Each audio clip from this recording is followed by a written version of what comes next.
Setelah Anda memahami tentang definisi perilaku dan domain perilaku, kini kita akan mencoba mengupas tentang determinan dan jenis perilaku. Selamat menyimak.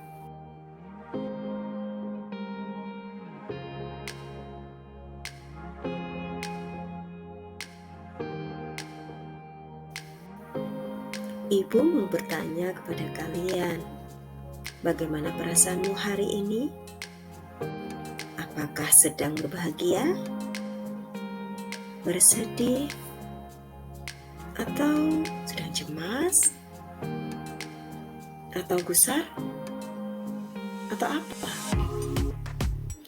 Ya, ingat ya, terkait dengan domain perilaku bahwa ternyata kan kalau kita membicarakan perilaku itu tidak hanya apa yang tampak di luar, melainkan bisa jadi apa yang sedang kita pikirkan, apa yang kita rasakan, itu juga termasuk dari bagian perilaku.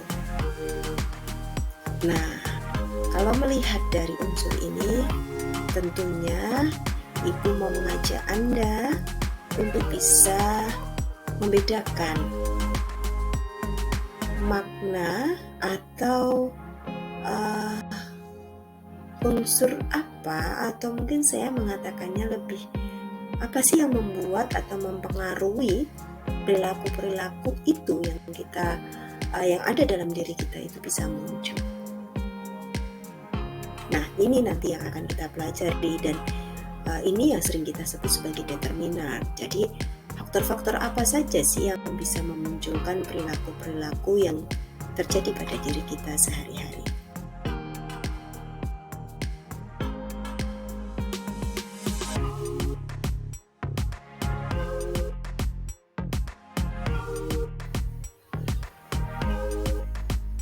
Kalau tadi kita bicara tentang domain itu berarti bicara ruang lingkup ya teman-teman ya.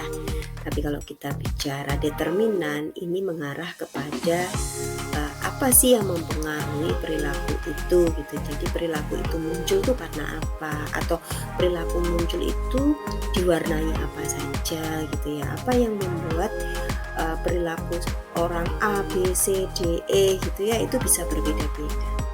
Jadi ada dua determinan perilaku, yaitu secara internal dan secara eksternal. Artinya bahwa perilaku itu sangat dipengaruhi oleh kecerdasan, tingkat emosional, atau bahkan jenis kelamin, atau mungkin kepribadian gitu ya. Dan bisa juga dipengaruhi oleh lingkungan, ekonomi, politik gitu. Makanya dasar-dasar ini akan sangat membantu kita di dalam menentukan atau menerapkan perilaku itu, bahkan memilih perilaku itu menjadi perilaku yang baik dan benar, yang menjadi salah satu tujuan dari mata kuliah Budi Pekerti ini. Jadi Anda wajib tahu konsepnya seperti apa untuk membuat perilaku itu bisa baik dan benar. Karena Anda semua yang ada di sini adalah calon tenaga kesehatan, maka Ibu juga perlu menyampaikan determinan perilaku yang mempengaruhi perilaku kesehatan khususnya ya. Nah, salah satu tokoh yang sangat terkenal yang menyampaikan ini adalah Lawrence Green. Jadi beliau menyampaikan bahwa ada 3 determinan perilaku yang mempengaruhi perilaku kesehatan pada manusia.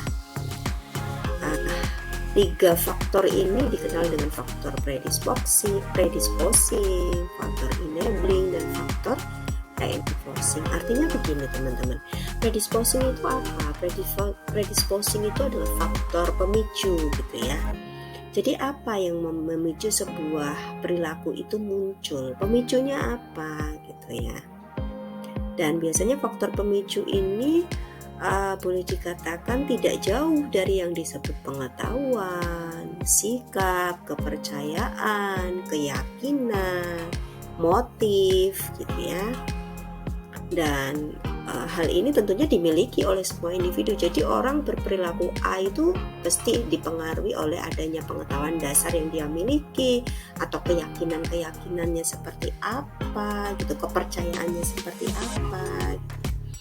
Kemudian yang kedua adalah faktor enabling atau faktor yang memungkinkan. Memungkinkan itu apa? Memungkinkan tindakan atau perilaku itu bisa muncul. Dan ciri khasnya ini adalah sarana di sekitar kita atau lingkungan yang ada di sekitar kita dari sisi physically-nya gitu, apakah mendukung support ke situ. Dan yang terakhir adalah reinforcing factor atau faktor yang menguatkan, seperti misalnya dukungan tenaga kesehatan, tokoh masyarakat gitu ya, keluarga, yang itu akan menguatkan perilaku sehatnya.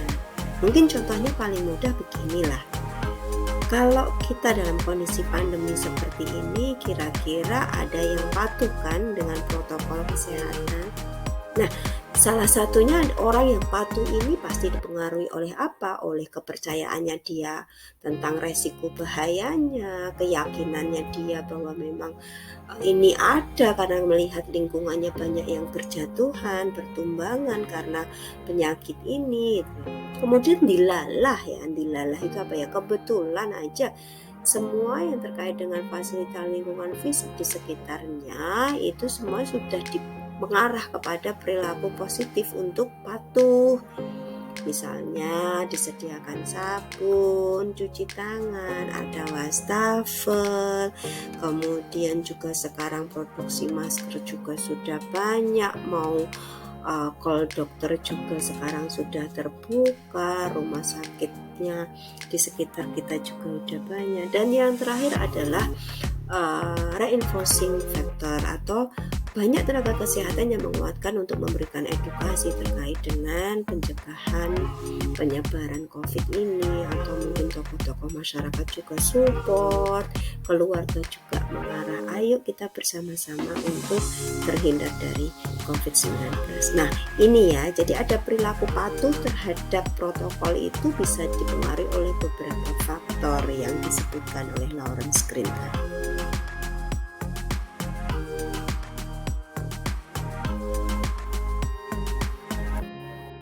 Dalam 2 slide sebelumnya sempat Ibu sudah menyinggung terkait dengan perilaku itu yang tampak dan tidak tampak. Nah ini sebenarnya juga salah satu bentuk perbedaan jenis dari perilaku itu ya.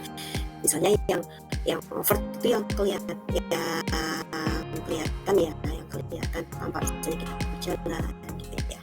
Tapi kalau covert itu yang tidak tampak, apa yang sedang kita pikirkan, kita rasakan, itu kadang dari luar belum kelihatan kalau belum benar-benar ditunjukkan oleh orang yang sekitar kita. Nah selanjutnya juga ada nih ya jenis yang kedua gitu, oleh para ahli itu ada yang menyatakan bahwa perilaku itu terbagi menjadi innate behavior dan conditional behavior.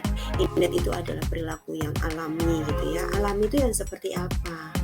Yang secara instingtif, seperti kita lapar, kalau sedih kemudian kita nangis mengeluarkan air mata, atau mungkin ketika kita menginjak duri tahu-tahu kemudian melonjak, itu berarti innate gitu ya. Tapi kalau yang conditioner adalah perilaku yang dipelajari, seperti cara makan yang benar, kemudian menulis, membaca, itu yang conditioning. Artinya memang dipelajari, memang dikondisikan supaya kita bisa melakukan perilaku. Ibu rasa cukup untuk kita mempelajari terkait dengan perilaku manusia. Walaupun minggu depan akan kita lanjutkan lagi kepada pembahasan tentang pembentukan perilaku beserta teori-teori perilaku yang insya Allah ini akan menjadi dasar kita untuk memahami dan bisa menggunakannya untuk menerapkan perilaku yang baik dan benar. Nah, jangan lupa ya teman-teman ya, silakan boleh membaca dari buku mana saja atau dari sumber mana saja kalau Anda ingin mendalami lebih jauh tentang konsep dasar perilaku. Nah, Ibu rasa cukup pertemuan kali ini. Mohon maaf bila ada bahasa atau beberapa hal yang kurang dipahami. Nanti kita lakukan diskusi saat pertemuan tatap maya ya. Akhirul kalam, jangan lupa untuk selalu patuhi protokol kesehatan pencegahan COVID-19. Terima kasih sekali lagi. Wassalamualaikum warahmatullahi wabarakatuh.